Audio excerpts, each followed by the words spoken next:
Time flies when you're having fun. Another summer break come and gone. Here we go again. You've got a real attitude problem, McFly. You're a slacker. Born and raised in South Bay, lower class punk ass, I was Northwood grade. I had it made. Spent my nights drinking with my mates. Just a short bus ride up to PA. Red River Red. Then I hit the wall and I knew I had to bounce. They still say that 19 years ago. Well, I got the hell out. From time to time you may see me hanging around. Now I feel like a stranger in this town. Crocs and rolls is where I learned to play. Westwood Tavern's where I learned to walk away. Hey, this is Mike. This is Ego and Vice. I'm back. I'm back again. Another successful summer vacation. Come and gone, like I said. Time flies when you're having fun. As Ferris Bueller would say, life moves pretty fast. If you don't stop a while, you might miss it. So I take time off, as I always do, and I had a great summer. I had a really great summer. I always jump on my bike and just kind of get lost. And that's what I did. Except, on one of those bike rides, I came up with this grand scheme to do more work, to make Ego and Vice bigger. So yeah, I came up with 3 brand new podcasts, which I did a video about. Released that on, about 2 weeks ago, I guess. So go check out the Ego and Vice socials, and you'll see the video. And it'll explain the podcasts that are coming. 3 new podcasts. I'm not going to get too in-depth with them because this is the original Ego and Vice format, and we want to keep it about the artists that are coming in. Now that I have so many other outlets, I don't need to do the long 20-minute monologue anymore. I can get right to it. So let's do that. I'm happy to be back. Summer vacation is amazing, but there's work to be done. Let's get back to business. Let's get back to Ego and Vice. This week on Ego and Vice, the original show, mind you, in my 9th year, almost, I have a guest that reached out to me prior to my summer break, but had to wait, unfortunately, until I got back. Sometimes my summer break's short, sometimes it's longer. This one was a longer one. So I said, touch base with me in September, and we'll figure it out, and she did. And she came in with her bass player, Griffin, and her name is Loch Nisse Monster. She is an extremely talented young artist, singer, songwriter, musician, music student, based here in Ottawa, that is really making a name for herself in the Ottawa music community. So I was excited to talk to her, and you should be excited to learn about her. I'm going to play a song from Loch Nisse Monster. It's called Birmingham. On the other end of that, we're going to come back, and sitting here in the lovely South Hood studio will be Loch Nisse Monster, and you get to meet her and Griffin. All right, let's go. This is Loch Nisse Monster. This is a song called Birmingham. This is Ottawa's original and longest-running independent music podcast. This is Ego and Vice. It's great to be back.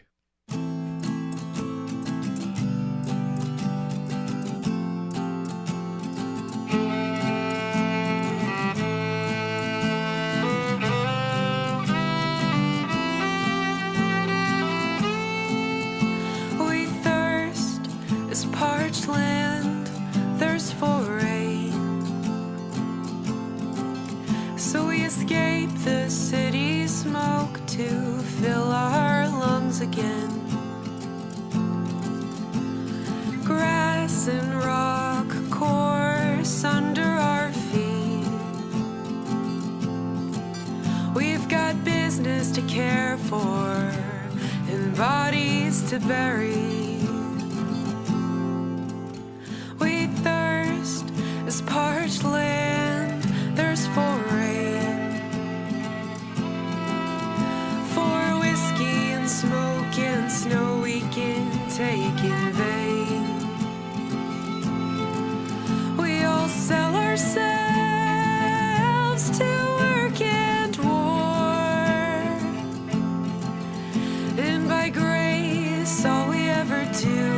has come back torn.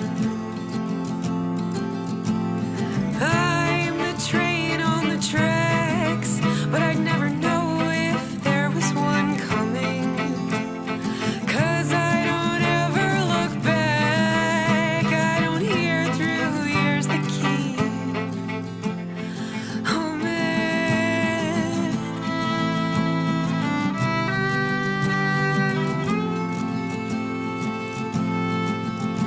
do you think I'm a whore? Said she. My own sweetheart, fair, my sweetheart to be, she asked me. And a whiz bang said he smells these in the air. Said he himself calls them his sweetheart fair. And I'm the train on the tracks, but I'd never know if there was one coming. 'Cause I don't ever look back, I don't hear through ears that keep humming.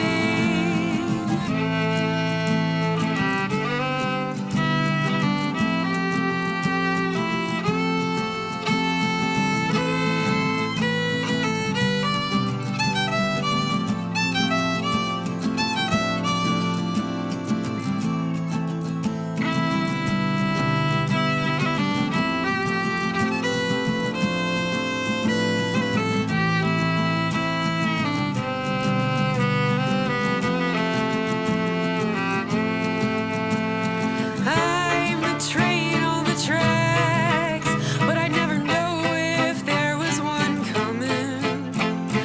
'Cause I don't ever look back, I don't hear through ears that keep humming.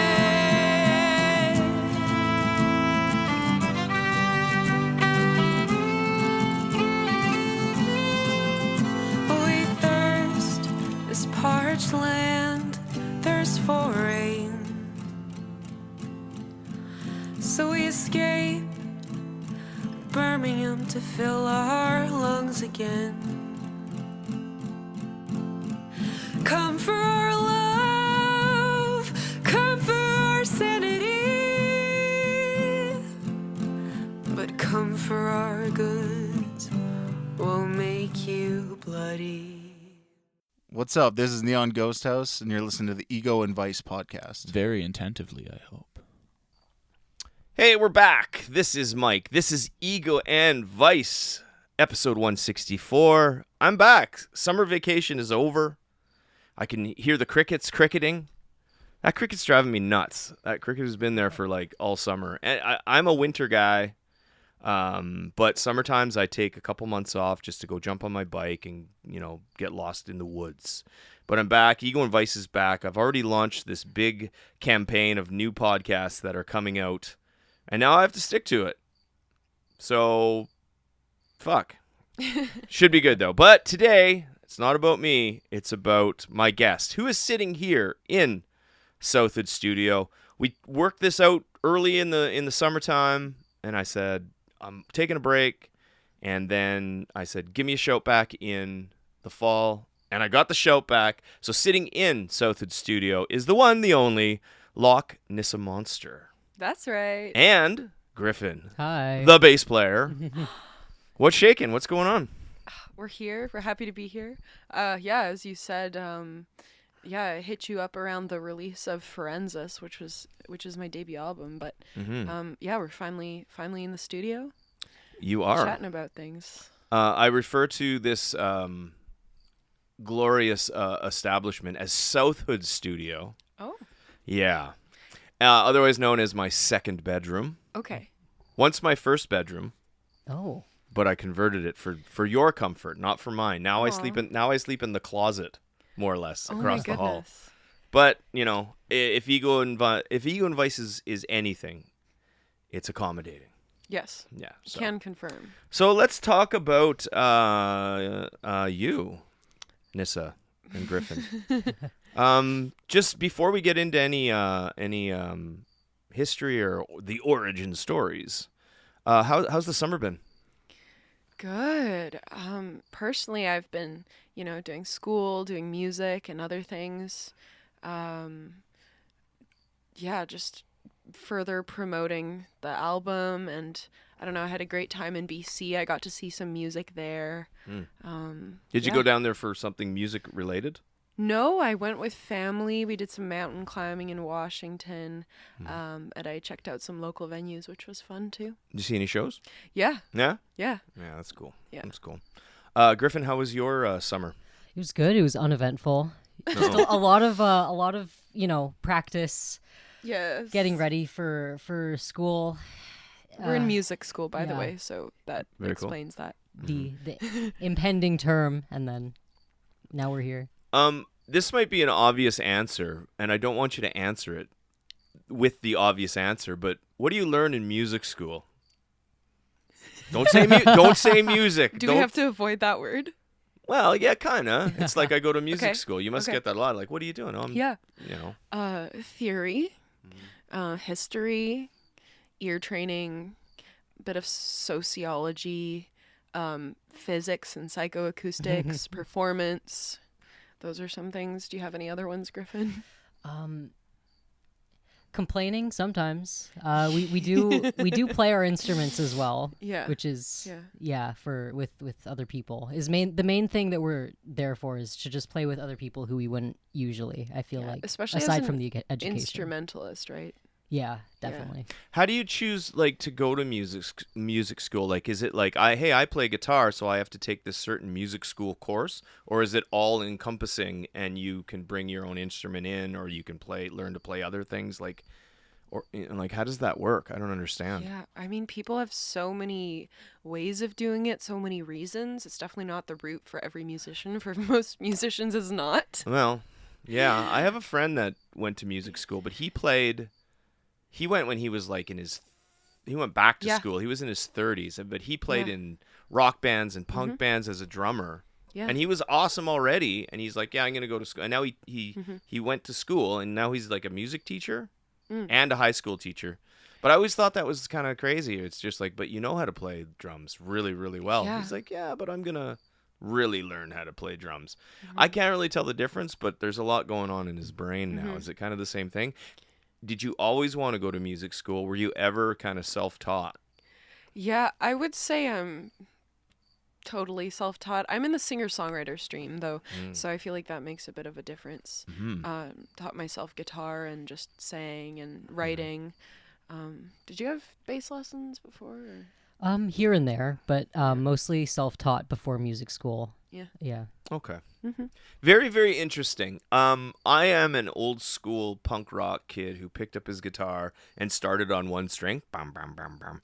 I could play like Smoke on the Water. Bam, bam, bam, like everyone else who picks up the guitar. Or Iron Man from Black Sabbath. And you eventually evolve and you develop your own kind of, we'll call it a style, you know? Yeah. Some of it's like, caveman meat and potatoes that I can get, But I've never taken a lesson in my life. I can't read music. I know like the major chords, like the cowboy chords, A, B, F, G, C. I know how to get to those, but yeah, You can get far with those, though. Well, I can't or I can't. You can. Well, I've gotten to where I am. Yeah. I've seen the world on those yeah. on those chords. Yeah. Do you know what I mean? So that's kind of successful for me. As we're dwelling more into the origin of where you started. Where did you begin? Where did the love of music come from? That's a crazy question. I feel like it's intrinsic. I've always just loved music, and I feel like that's the basic answer, but it's true. Some of us are instilled with that love, and I started writing poetry when I was 14 to process my emotions after I was heartbroken. And eventually that became songs. So, yeah. Cool. That was like Jim Morrison, the American poet from The Doors, the singer of The Doors. Yeah. He was a poet. He didn't Leonard even want Cohen. Leonard Cohen. Yeah. Jim Morrison didn't even want to be in a band. He just Yeah. wanted to be a poet. And so his buddies are like, you should totally be in a band, man. And if you listen to old Doors stuff, the lyrics are kind of unconventional because they're not song lyrics. They're poems. Right? Yeah. Cool. Griffin, what about you? Where'd it come from? What's your earliest memory? I had a blue ukulele as a kid, and I think that I always, I was like, I was just really attached to it. You were Stuck all with about me. the 4 strings, eh? Right from the beginning. Yeah, truly. Stuck with my roots. Yeah, I always liked music. I think it's a really interesting and unique way to like put out something, because it's not like everyone understands it a little bit different. You know what I mean? Do you come from like musical genetics? Like, do you have people in your family or that played music as well, or are you like the musical sheep of the family? I inherited all my instruments from other family members who started learning something and then did not follow through with it. Griffin saw So it through. a little bit. I'm like continuing what they started. Okay. I love What that. about you, Nissa? I would say I have family members who like music and play a bit of guitar or a bit of drums, and I'm sure they like singing. I would say I don't know anyone in my family who's as insane about it and playing it. Yeah, it's kind of funny, eh? Like some people it's in them. Like Yeah. My immediate family, nobody didn't like. My dad used to sing at Christmas time and Yep. stuff. But it wasn't until I got older, and I didn't pick up a guitar until I was like 15 or something like that. But I started meeting my uncles and stuff, and my uncles played music all their whole lives, right? So I think it was in me. I just didn't know it. Like even before I met those guys or knew what they were doing or was old enough to kind of grasp it. And I think some music is just in people. Yeah. You know, it's one of those things. I always say that you're probably really, really good at something, but unfortunately, sometimes we just never try that something. Whoa. So if you find it at a young age, then you have your whole life to explore it. Do you know what I mean? So you're very lucky. Oh, yeah. Yeah. Yeah. And if it brings you joy and it's cathartic and it makes you happy, then extra bonus, right? Let's go. Because music is the greatest thing in the world, and without it, I would be completely lost. I wouldn't know what to do with myself. You know what I mean? Yeah. As one musician to another, or as one music lover to another. Yeah. So you started with poetry. Do you remember the first song you ever wrote? I actually wrote a lot of like jingles as a child. Like I had this hotel that I would do for my siblings called Hotel Nisse. And it was like Hotel Nisse rocks. So like that, or my song I Love Strawberries that goes I love strawberries, and had like a call and response. New single on Spotify. Listen to it on Spotify. But like more serious, I remember writing this song when I was 14 called Mixed Signals. Was it a poem first? Or was it an actual... This one was a song. Wow.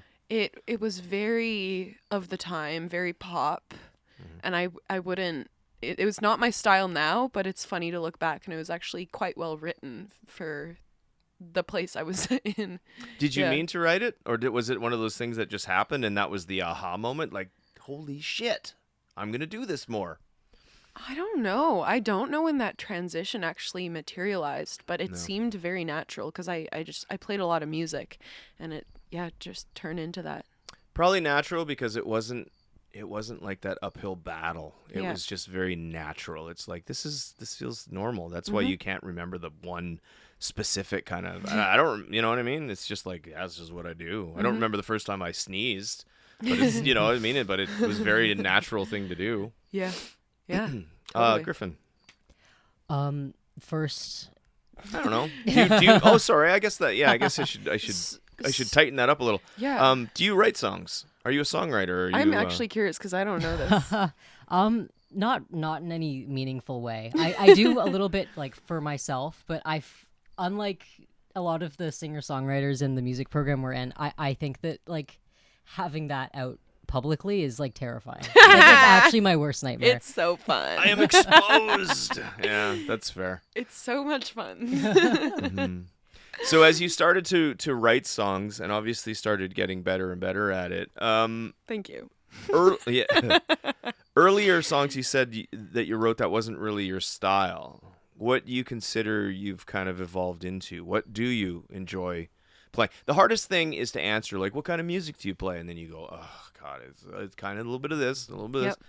I just say I play rock and roll. I don't give a shit. You know, people be like, okay, all right, you know. But what, as a singer-songwriter, how would you loosely describe to somebody who wanted to check you out? Like any artist, I've spent a long time thinking about this, and I love so many types of music.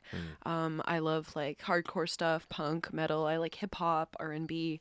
I really love folk music, and like indie alternative music and rock and roll. So I would say like the latter, like folk rock is what I would categorize my music as. Falling into, and like sometimes it's more country, sometimes it's softer folk, sometimes it's more up and beat rock and roll. Upbeat rock and roll. Up and beat. I love that genre, up and beat. Up and beat. There should be a genre called up and beat. Up and beat rock and roll. I've always played like in bands, but I do play some acoustic stuff. I do write acoustic songs. Actually, everything I've ever written has probably been on an acoustic guitar, sitting maybe not on this couch, but somewhere in the world, and just kind of like mindlessly coming up with stuff, right? I do play some solo shows here and there, but I kind of prefer... Oh, I thought that came out of your mic, sorry.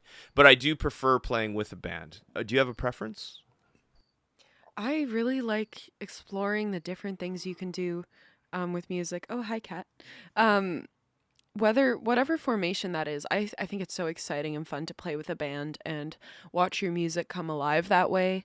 But I also regularly play with like a fiddler or a harpist or just someone harmonizing and playing an egg shaker. And I love playing alone. So, you know, they each hold their own delights, you know? What makes a good song to you if you're going to listen to one? Like what kind of music moves you? There are so many answers to that. How does it influence your writing? Okay, even more answers. What and how does it influence my writing? Well, I'll start with the first part. I like poignant lyrics. I love something that's really well thought out. I think that's beautiful. An example I can think of is like Joni Mitchell. And you know, I listen to so many different things. I really couldn't pin it down. It's different from It's a very broad week question, to week. Yeah. I'd have to give you like artists I listen to maybe as examples of the different things they're good at, but there's a lot of things I appreciate about. Yeah, that's fair. Usually I'll answer that question with as long as it's like honest. Do you know what I mean? I hate fluff. Okay, I can see where. Yeah, Yeah. that's like a good general answer. Actually, I shouldn't say I don't hate fluff because we just went through that guilty pleasure thing. It's just I don't really care for it as much, though. I get moved from music when it's just like I always said, we need more guitars, bass, and drums out there and people playing them on stage. As long as it's honest music with like good lyrics, it's not about how much money you have. It's not about, you know, I don't know. That's why there's certain genres of stuff that I just don't understand. Like I have to relate to it. Getting older, it gets harder to relate to newer music. Huh. Yeah. That's why you probably know somebody who's, you know, north of 35 that likes has had the same band for 30 years or 20 years or something like that. And the new stuff, they're like, well, it's okay, but you love it, right? It's because it's generational for me. I don't know. I like I've had the same favorite bands for a long time because the newer stuff, as I get a little bit older, I can't really relate to the mindset or just the societal kind of what's going on and stuff. Not saying it's bad music, but yeah. So I guess like the really good stuff points at something that is deeply human on some level. Because someone at any age could connect with that or relate it to their life, you know? Just honesty, yeah. Griffin, do you have like? What are your thoughts on what makes a good song? Yeah. Ooh, I really think that I don't know. Like there's a certain ingredient, like a certain spice. I feel like aside from content lyrically and like a good like bass line, like just good music. I think that there's just a certain spice like of something being catchy, like something just sticking with you. I don't know what exactly it is, but like there are some songs that you have in your like in your many that I'm like that has like a certain something that I like. Can I guess which one you're thinking of? You probably. Is it Lifting the Veil? That is one of them. No, yeah. it's not. Is it? Okay, I don't know. I give up. There's a surprise secret one. Oh, the new one we're playing. Yeah. Okay, yeah. Oh, okay. Yeah. And unreleased. Yeah, facts. That's cool. Yeah, catchiness. Nice. What is your usual songwriting process? Like I just explained, sometimes I'll just be sitting on the couch just mindlessly strumming and something will come out. Yeah. How do you go about it? So I'm a big expresser in music. I don't know if that's a word. But when an emotion gets too overwhelming or something I really want to express, something I've been thinking about or something super inspiring, I just have to go and sit down and be alone and write a song. So I could be at the piano or at the guitar, or I'll think of a melody, and I'll just sit down and start writing and workshop it and turn it into something really cool. Yeah. Does it flow pretty freely, or do you kind of have days where it doesn't happen at all? I think that's pretty common. I go through these really long blocks at times, which is frustrating, and then I say, well, I guess I'm done, and I get back. And then you write a good song. You get in this flow, right? How does that work for you? Yeah, I would say the only time I'm not writing songs all the time is if I'm too busy. But at that point, it gets, stuck, and sometimes you just really need to write a song even if you're busy. Maybe I'll put it this way. Okay. I write songs all the time. All the time. Yeah. Do I finish songs all the time? Yeah. No. I always said if I had like $1 for every half song that I gave up on, I'd be a millionaire. Wow. Yeah, it's hard. I find it hard not to finish songs. It like stresses me out when something's incomplete. Interesting. That's I definitely relate to that. compelled. Yeah, exactly. Well, that's good though. That's not a bad thing to have. Yeah. It's good because then do you know that doesn't matter. You know what? Let's segue from all this songwriting talk into one of your songs. Okay. Do you know what you'd like to hear? Would you like to myself? Yeah. Would you like to introduce it? I feel like we should go with Rock Royalty Heart Attack. It's so fun. Yeah. And we're playing a rock show on Friday, and it's going to be like the main thing. I was just reading a lot of artist biographies and autobiographies, and that mixed with my personal life experiences of my friend moving away from the city, and I missed them. So I kind of just meshed my stories with that of, you could probably guess by the lyrics, but it's Fleetwood Mac. So this song is called Rock Royalty Heart Attack. It's about artists and the way they are. Okay, let's play that. This is Rock Royalty Heart Attack by Loch Nisse Monster, right here on Ego and Vice.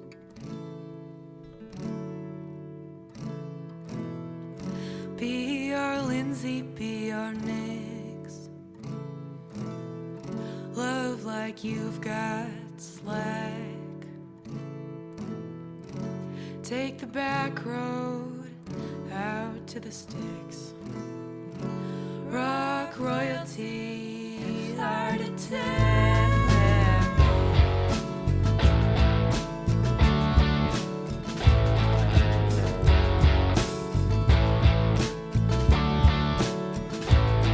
A not quite hot day, I know too well. Cigarette in the alley, laying a spell.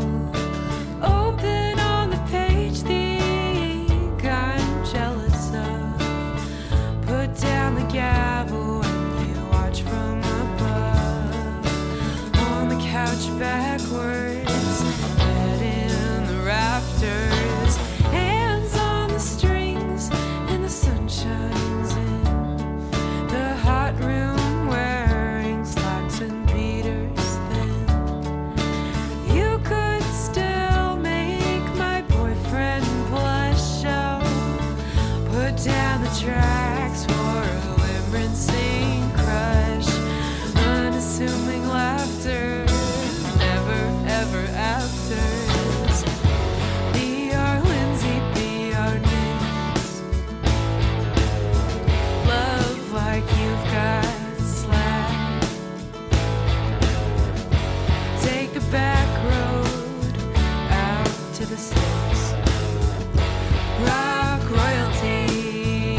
bite and eat.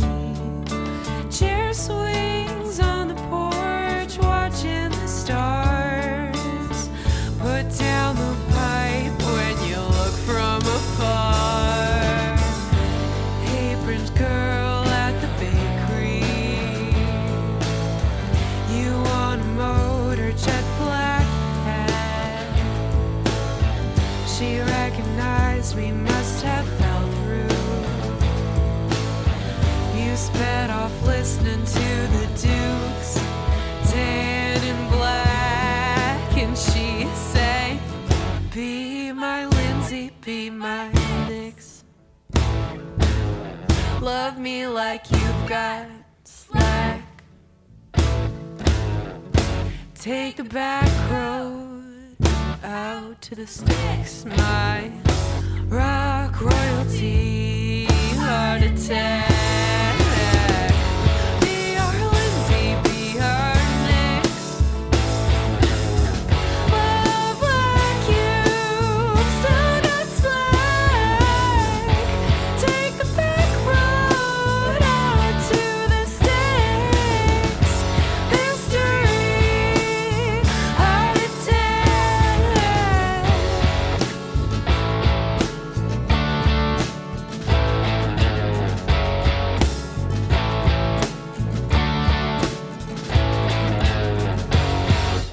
So, where did you two meet? School surprise. Yeah. Music school. Actually, do you want to tell this story, Griffin? Sure. We have like as part of the program we do recitals for our classmates every Friday, usually during the term. And I saw Nissa do a Friday performance when I was fairly new in the program. And I think in the next couple of days, you came up to me like after class, like, "Hey, I'm looking for a bassist. I know that you just joined, and it's been this since then." That's not actually the story I thought you were going to tell. Oh, what did you think I was going to say? Actually, There's another story. well, no, I didn't expect you to start with the performance, because I had been trying to track Griffin down because I could never find him in class. He would just leave very quickly. So eventually I found you and asked you to play for an open mic, and then I forced him to stay and keep playing.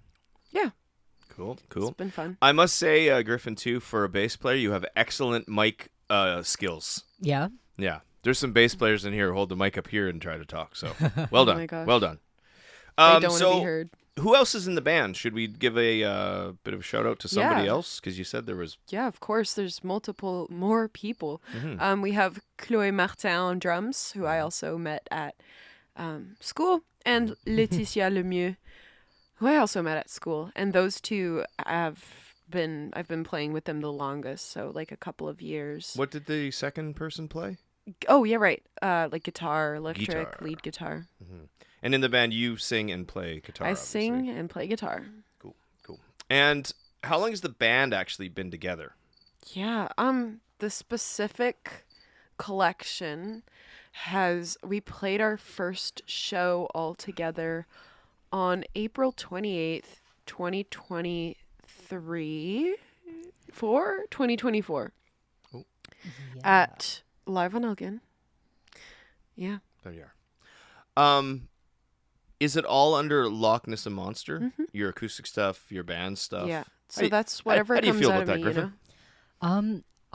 Yeah, let's hear it. I'm it's quite normal to me, although maybe we should be Loch Nisse and the And the Monsters. I Monsters. loved that. That That's was, not a soft. bad idea. you totally just stole my next line. I was gonna say like Yeah. Yeah. it's still the same thing, but it has just that little extra kind of, something to it. to indicate whether I'm playing Yeah. alone You do or play with an under ensemble. like other formations as well, though. You did Yeah, a so I set can't have like a recently. different, slightly altered name for everything I do. Yeah.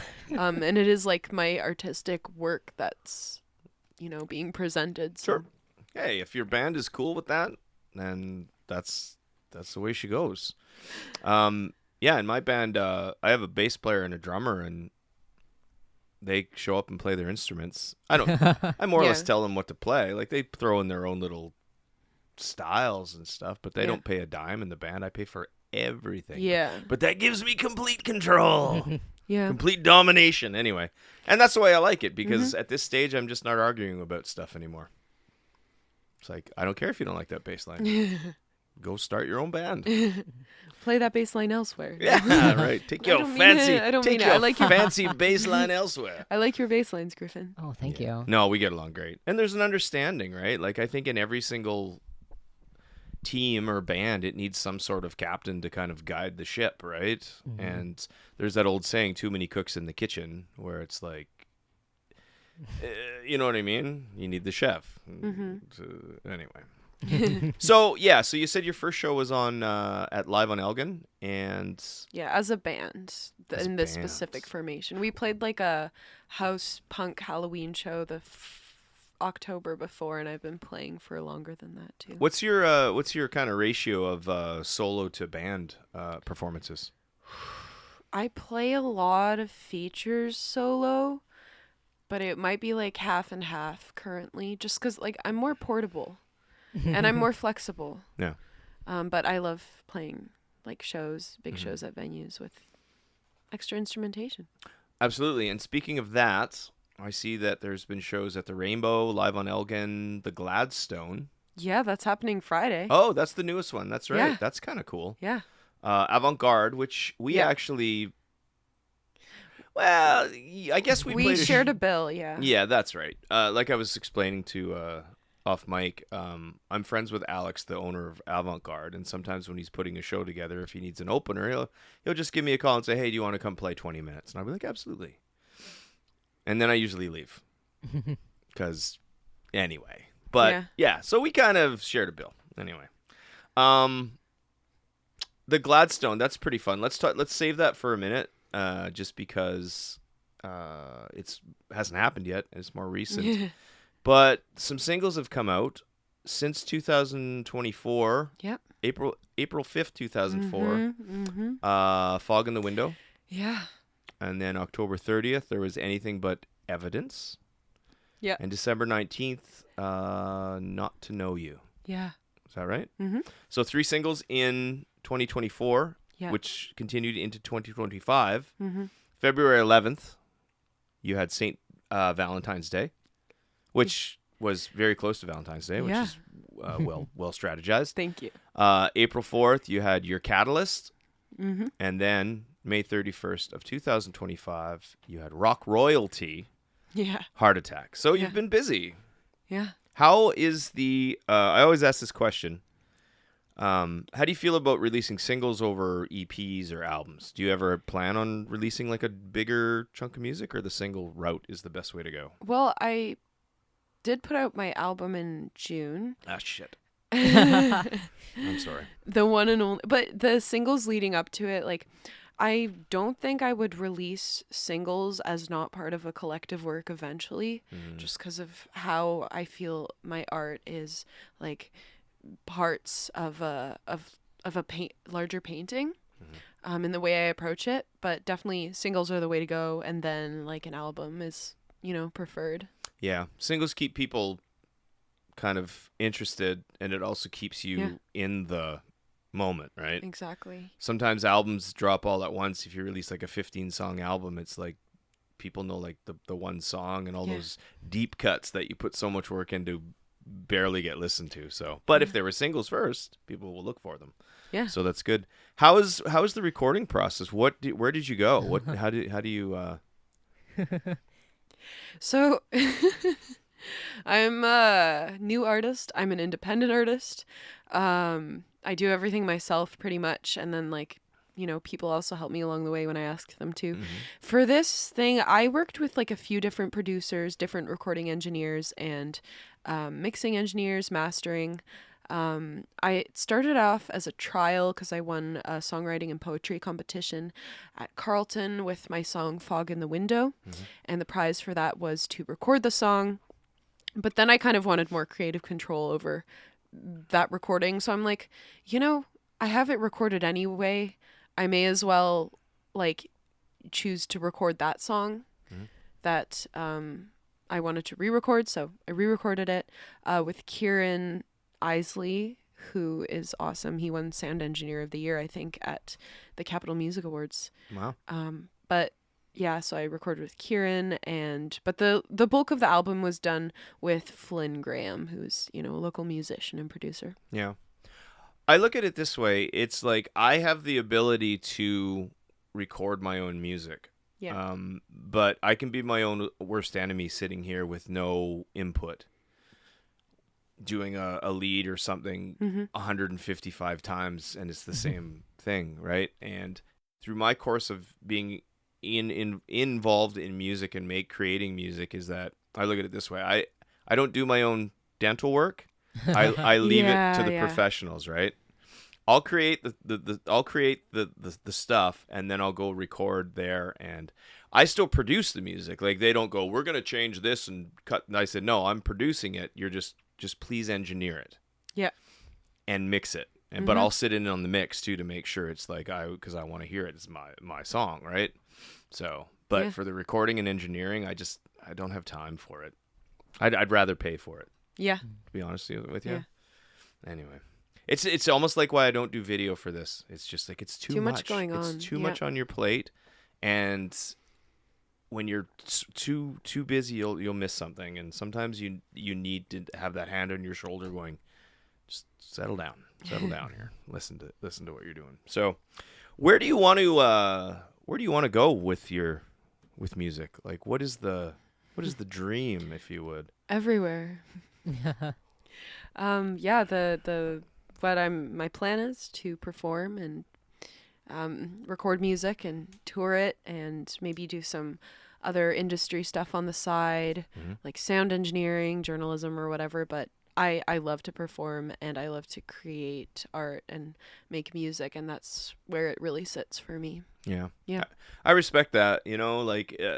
Not everyone plays on the team. Sometimes it's the people behind the scenes. Even like I had a friend who quit his band to be a sound engineer, because that was what he loved more than being on stage, right?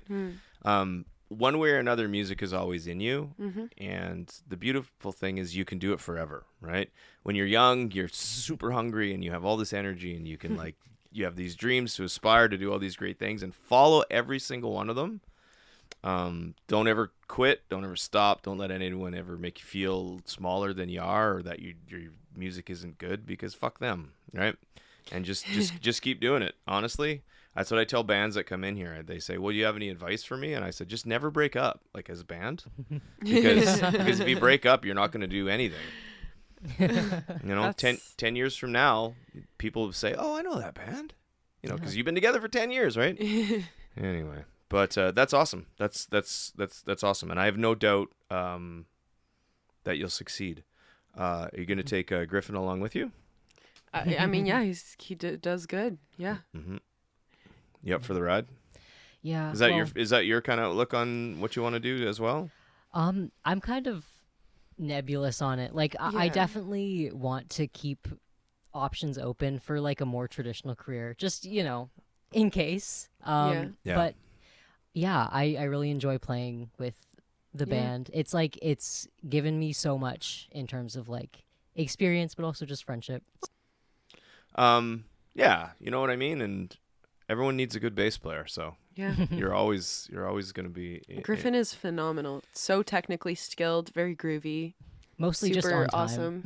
Oh yeah, that's a good one too. He comes like 30 minutes early to every rehearsal. I get here there early and I want to warm up, but he's already sitting there, so it gets kind of awkward. You mean he's punctual, or he's on time with the music? I hope both. Punctual. Both. Both. More on time than me in both aspects. All right. Yeah, that's very good. Yeah. I know what you mean, though. I've always had, regardless of everything that I've done in music, chalk that up to what it is. Like I said, I've always had a day job, and I've always had a career. Now I balance the two. I refuse to call music a hobby at this stage of my life, because it's more important to me than a hobby. And if people say, "Oh, you're still doing that music thing, eh? That's nice," it's just like, why? What are you talking about? Yes. Of course I am. But the career, I'm super happy I followed that up as well, because the reality of things, it's a very, very long, hard racket. And the chances are very slim. Don't let that get in your way. Just do what you love, and success is what you make it. Yep. That's all there is to it. Success is playing Wembley Stadium. Don't get me wrong, financially and everything. But sometimes a beautiful night or a fun punk rock afternoon at Live on Elgin with your buddies—that's success too. Let's talk about the Gladstone and everything you have going on right now. Yeah, sure. Mostly just, following up with the album release and working on promoting that because, once you have a work out there, you want to get it to the people who really enjoy it. Yeah, I'm so excited for the Gladstone too. That's happening as we speak this Friday. It's called Soul and Roll, a theatrical rock affair with the Lionels and the New Hires. And I really wanted to make use of such a beautiful venue.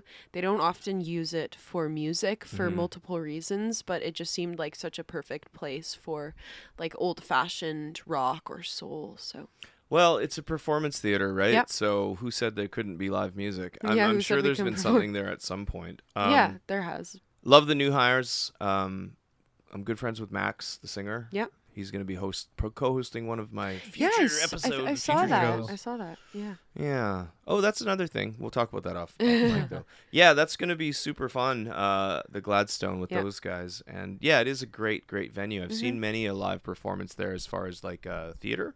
Yep. So yeah, it's good. It's great. What else do you have coming up? On October 30th, we're playing Targ with some bands, including Green Wing. I forget where they're from. I think it's like Saskatchewan. Saskatchewan? Yeah. One of those. They're from some other province. They seem pretty cool. I'm playing at the Folk Music Ontario conference. I'm doing a late night showcase. It'll be at like 1 a.m. So yeah, I know. Hey, it'll be okay. That's an exciting thing that's happening in town. It happens at like different spots every year, and it just happened to be in Ottawa this year. So Cool. As we wind up here, because we're getting kind of close to the time, is there anything that you wanted to talk about that I didn't kind of get to, or that you didn't get to, or maybe even some people you'd like to thank along the way? yeah. Some shout-outs to people? Sure. I mean, thanks to my trusty band members, I always think it's really cool to see visions come alive because, you need instrumentalists and to some extent with a composing brain to do that, I guess. I guess thanks to my dad for helping drive me places sometimes, like to gigs if I'm carrying a lot of merch. The wheels. My songwriting instructor, Cale Matson, has been unbelievably helpful in the last couple of years. It's been really neat working with him. He has his own stuff with his band called Somersets. But yeah, he's really good at crafting songs and helping people work on that, and he's done some great work with people like the Song to Stage camp here at Carleton. Yeah, those are a few of those. Well, that's super good. You can't do it alone, and lean on the people that have helped you along, and keep on good terms with your dad because you need rides. Anyway. Okay, I have a game that we play. It's called 13 Questions with the Band. Woo. Would you two enjoy the idea of that? Yeah. All right, let's do it. Time for 13 questions with the band. Yes, this segment's back again. It's called 13 questions, but I only asked 6, maybe 5. Okay, we're back. This is 13 Questions with Nissa and Griffin. Now, I always explain this. I pick from the 13 questions. I don't ask all 13. Okay? So, Sick. And this is for each of you to ask, to answer if you want. Sure. Okay? Oh, okay. So, Griffin, I feel like you didn't have as much mic time as Nissa, so we'll start with you. What was the first live concert you ever saw? Oh. Well, okay. I feel like the actual answer is different than this, but like in a meaningful way, the first concert that I saw was actually Dying Fetus at the Brass Monkey, Nice. which was an intense experience to be the first, but it was good. I enjoyed it. Yeah. Got my favorite T-shirt from there. Oh my Still gosh. got it? Yep. Nice. Still wear it all the time. There you go. Nessa? Oh, Same question? Right, I forgot. I also have to answer. Get to Well, you don't answer. have to, but I don't remember. The biggest one I remember seeing is probably it was like this youth conference in Holland because I lived there at the time in like grade 8. Yeah, just like a bunch of Christian artists, including for King and Country, who I did like at the time. So cool. yeah. All right. What was the last live show you went to? I think it might have actually been Nissa's Wait, show. for- You're outside. oh. Did like an outside set at Hogsback Yeah. Pavilion, and I went to go see that. Yeah. Yeah. You played it? No, I was. Oh, you in were the a audience for spectator. once. Yeah, it's an unusual occurrence, but sometimes I play with like a formation that one of my band members isn't in, and then Griffin came to see me play for. Cool. How was it? How was it on the outside? It was actually very nice. There was Aw. our friend Charlotte on flute and backup vocal, and it was really beautiful, like way to arrange the songs. It was really cool hearing them without like my parts in them in like Yeah. a different way.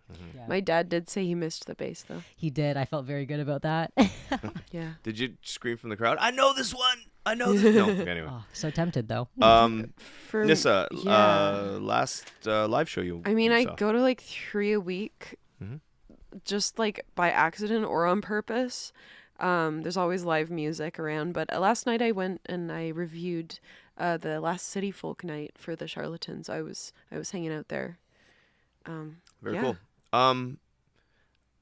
Question on top of that question: what was the best show you saw in 2024? Griffin. Oh, Local. Okay, that helps. Circle back to me on that one. I really don't know. Oh my gosh. Pass. You gotta say pass. Yeah, I'll Local? pass. Okay. Yeah. What's the most memorable local show you saw this year, or the best thus far? Last year or this year? I don't know. As of 2025, since January. Okay, since January. 3 a week. That's a lot to choose from. Yeah, I really can't keep track. I loved the different bands at Jazz Fest. That's not local though. Some of it is. Sure. Neon Ghost House is always fun. I love the Sunday Night Review. They're fun at Irene's folk music. Yeah, Dom Doyon makes good music, but he's kind of putting it more into the Out by Lucy band. So those are a few like local shows. Well, I asked for one, but hey, Oh, okay, I know actually. I'm just kidding. It's just hard to choose, especially when you have a hard time remembering. The Spring Indie Folk Fest was really cool, a big lineup, and Sarah Segal-Lazar and Liam Simpson Russell played a date there, so that was nice. Cool. Yeah. All right, next question in 13 questions with the band. I guess this would go. Let's do this is a 2-part question.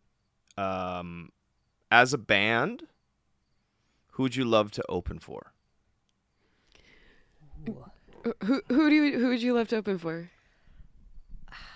I don't know. It's like it's a tricky question. It's kind of it's layered in a way where I'm like, I don't want to open for someone who I'm like super intimidated by because I feel like that would be terrifying. But I also want to be able to see someone that I love for free. Yeah, and yeah. be on the bill like the same bill as them. I think Angel Olsen would be a good fit, Oh yeah. for example. Cool. And as a solo artist, who would you like to open for? I could probably still open for Angel Olsen. Double? You don't even want to throw some? I'm thinking. Lucy Dacus, Julia Jacqueline, yeah, Big Thief. Oh my gosh, Oh. Adrian Lanker. Cool. All right. Have you ever asked anyone for an autograph? I don't think I've ever had the balls to be honest. Yeah, definitely multiple times. And the one that's coming to mind is when I accidentally met Billy Talent in a bar after their show. And I also met Gob, who opened for them, and I got, I think, the bassist to sign my arm. Did you run out and get it tattooed? No. No, I don't have tattoos, actually. funny. Have you ever signed an autograph? Yeah. Yeah, a few times. How's that feel? I'm I'm always like, come on. You know, like, really? Anyway. I mean, like, yeah, fair enough. Yeah, you can have my autograph. Right. This will be a two-part question too, because you're a multiple performer as a band and as a solo artist. So, let's say, as the band, who is Loch Nisse Monster, the band? Introspective, lyrical, folk rock, that is exciting, and fun, and honest, touching. You know. Mm-hmm. Griffin, do you have a take on that? I think on a person level, Loch Nisse Monster is like, it's honestly very, very for music students doing music student things. and having lots of fun as well. Awesome. I want to thank you for coming on Ego and Vice. It's been a pleasure getting to know you and talking music. I wish you nothing but the best with all you do. Good luck in school. Keep schooling and getting more music smart. I'm envious. I should probably take that some advice. Any last words? Thanks for having us, and yeah, keep making music, folks. Yep. Yeah. Okay. Well, we'll see you out there. Yeah. See ya.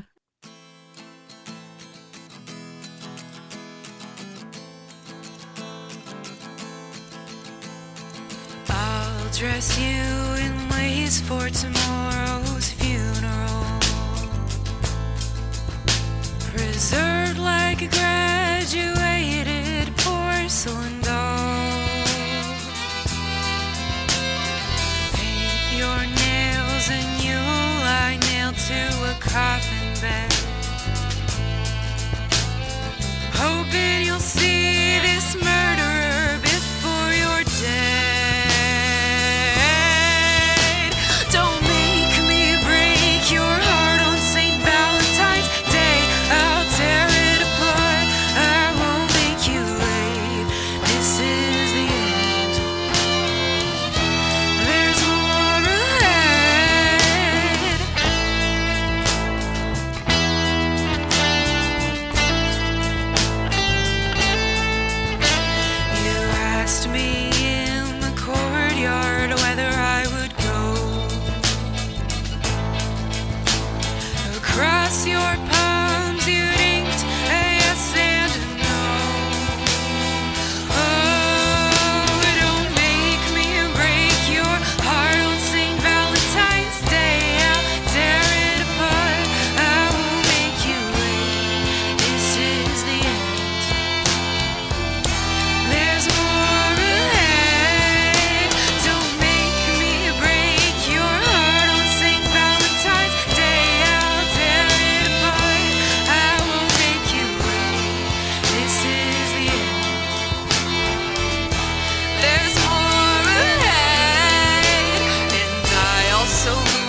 Hey, I'd like to thank Loch Nisse Monster and Griffin for sitting in here in Southwood Studio and sharing some time with Ego and Vice with me. I had a great conversation.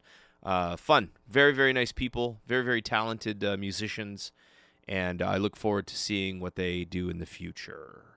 If you want to get a hold of me, you can always reach me at egoandvice@gmail.com. If you want to check out the podcast, all the podcasts, go to my website, egoandvicepodcast.com. It's the link, it's the hub, it's everything you need, all at your fingertips, egoandvicepodcast.com. Anyway, that's it for me. It's great to be back. I'm looking forward to a very, very busy Ego and Vice calendar over the next, who knows, forever, I guess. And I hope you come along with me for the ride because I think it's going to be pretty fun. So that's it for this one, though. This is the original, the longest running independent music podcast of its kind here in Ottawa. This is Ego and Vice, and we'll see you next time. Thank you. You've got a real attitude problem, McFly. You're a slacker.